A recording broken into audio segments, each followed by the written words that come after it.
Hi, Uncle Thor here. We're going to talk about some aspects of the Naud Rune, and an aspect that most people don't really expect, and that is the heat of the Naud Rune. Usually you think of the Naud Rune, you think of the opposite of cold, of need, of being out in the cold, of being unable to heat the house and things like that. But there's also a heat side to the Naud Rune, and that comes from pressure.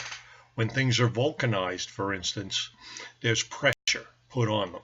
Great pressure on the rubber alters the properties of the rubber, and this is how you can make molds, you can make stronger rubber and such. Pressure is not necessarily a bad thing, although in most cases with the Naud Rune we think of words like oppress, suppress, repress, compress, impress. They all relate to that pressing aspect of the Naud Rune. But there are also cases where that pressure is benign. People cook in a pressure cooker sometimes, the use of pressure to assist in cooking. There is also pressure used to alter things when we just press and compress. And then on the other hand, we look at the extreme gravity and pressure of the black hole of astronomy, and to give an extreme example. So pressure, heat, go together. And another example is with the heat and humidity, we feel that pressure more on a biological, which results in a psychological response. When we're subjected to too much heat and humidity, when the heat is oppressive, when the atmosphere is oppressive, it definitely affects our mood.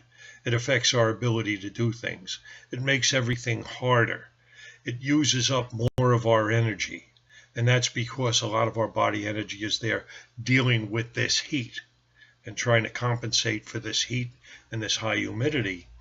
Our breathing, for instance, breathing in heavier air with probably a little less oxygen in it, that's more of a strain. And how do we react very often in oppressive heat? Anger. We get testy. We feel a bit of irritation. I mean, they say don't bother dogs in the heat. Dogs are a prime example of creatures who, in the heat, can get angry very fast. So the oppressive heat is something people don't usually consider with the heat aspect of Naud. And again, you think of the great pressure of the black hole. Does it produce coldness or heat or both? They have that ring around the black hole is all this compressed material being drawn in. And we know that it creates light. It could also create heat.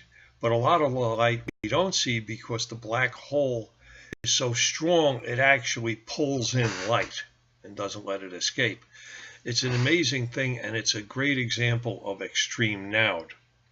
Now, I want to cover one little other aspect of Naud, and that's the idea that the word means naught.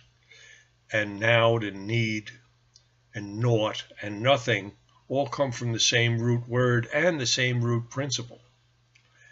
Emptiness. There is nothing there, and having nothing creates the need.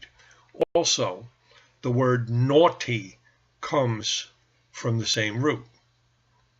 But naughty implies that there's something missing, that these people are empty, there is no worth.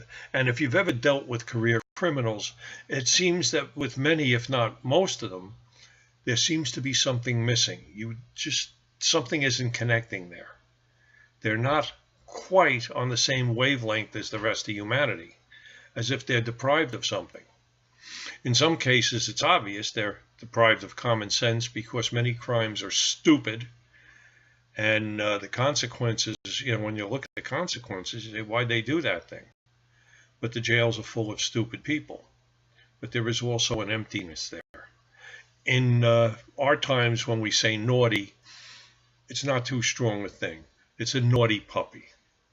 It's a naughty child, not quite a brat. Brats are another thing entirely. Naughtiness is almost cute. And then another thing is, for adults, naughty pleasures, things you don't discuss in polite company. They're not necessarily bad, but the word naughty is used to imply that, oh, this is something, you got to keep under the QT, and keep hidden. because again, a lot of this is from the repressive sexuality of the dominant religions at this time, the monotheistic religions. So a lot of things that used to be openly discussed have been taboo for the last 1500 years.